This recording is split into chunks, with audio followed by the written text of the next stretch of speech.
Magandang gabi sa inyo lahat. This is Mike Padua and nandito ulit tayo sa ating Tropical Weather Analysis ngayong araw po ng Miyerkules hanggang Biyernes, Mayo 5 hanggang 7, 2021. At itong Tagalog version ay pinaglilingkod sa inyo ng Typhoon 2000. Umpisa natin ang update. Ito ang latest GovSat. Simula na yung araw na ito ng Miyerkules hanggang bukas Huwebes. Nag-iiral na yun ang hanging silanganin. Medyo mainit po ito mula sa Philippine Sea. At nagbibigay ito ng medyo magandang panahon, although mainit po. At paminsan-minsan sa hapon na gabi, may mga inaasahan po tayo mga kalat-kalat na mga pag-ulan at pagkulog at pagkidlat, pero hindi po siya malawakan. Okay? So, yan yung sinabi ko, overall, mainit po ito. Kaya huwag niyong kalimutan, uminom ng maraming tubig upang labanin natin itong mataas na temperatura na bumabalot po sa ating bansa. Lalo na po dito sa may Luzon, halos talagang wala tayong nakikitang nababanaagan ng mga thunderstorms. Meron lang po sa mga maliliit na areas na bulubundukin po ng Cordillera at Zambales Mountains. At sa labas ng ating bansa, all clear naman po, wala po tayo nakikitang any tropical disturbances or low pressure area na pwedeng mag-form bilang isang bagyo. Okay, meron rin tayo ditong wind convergence sa may Eastern Micronesia, Marshall Islands. So mag-ingat lang po sa mga kidlat, sa mga areas po na magkakaroon po ng mga localized thunderstorms. Dito po sa may Taiwan at Japan, meron po tayong frontal system. Bibigay po ito ng much cooler temperatures sa mga lugar niyan. All the way mga thunderstorms diyan sa bahagi niyan ng Asia. And continue natin yung ating latest high temperature dito sa Naga City. Ay umabot po ng 34 degrees. Okay, ito po yung pinakamataas. At yung heat index yung nafe-feel po ng ating katawan ay umabot po ng 45 degrees Celsius kanina ng 12:23 PM. So medyo mataas po yan. At minum lamang po ng tubig. Yan lamang pong panlaban natin sa grabing init na yung araw na ito. Ang ibang areas ng Naga na sa 44 at ang temperatura umabot ng 33, 34. So talaga mainit po na yun.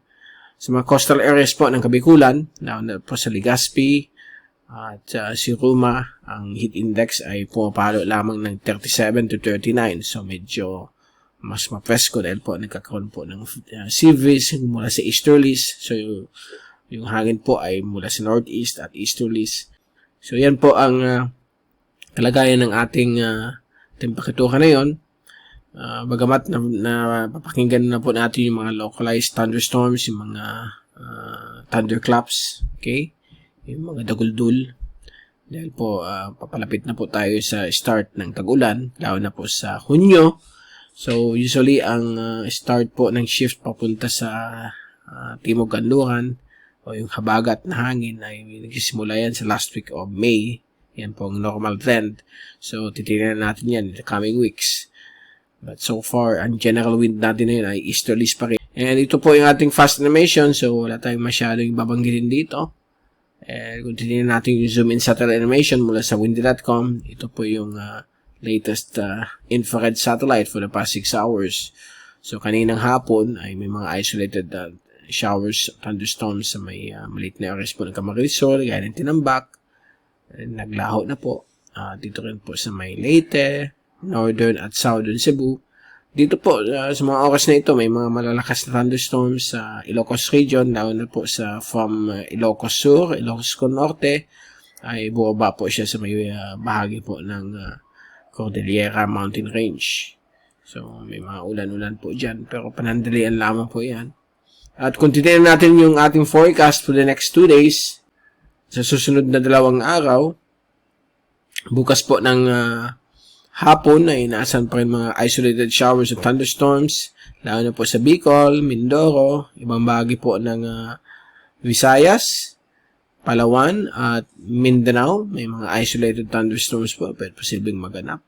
And then sa Biyernes ng hapon, may malalakas po na thunderstorms na pwede rin maganap dito sa area po ng Mindanao, lalo na sa Zamboanga Peninsula.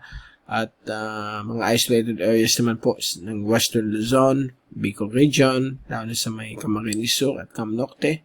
At dito rin po sa Calabarzon at Mindoro.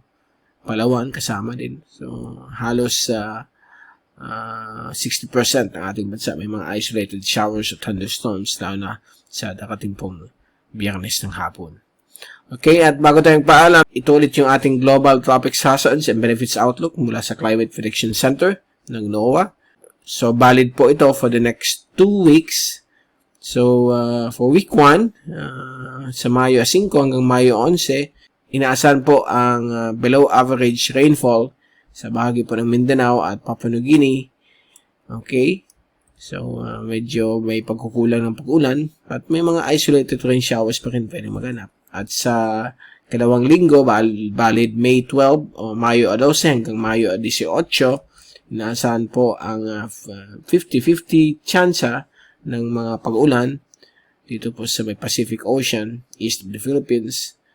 And sa ating bansa naman po, normal naman po ang ating panahon, although may mga isolated showers at thunderstorms na posibleng maganap sa hapon o gabi. Okay, so far yan po ang ating update na yung araw po ng Miyerkules hanggang Biyernes.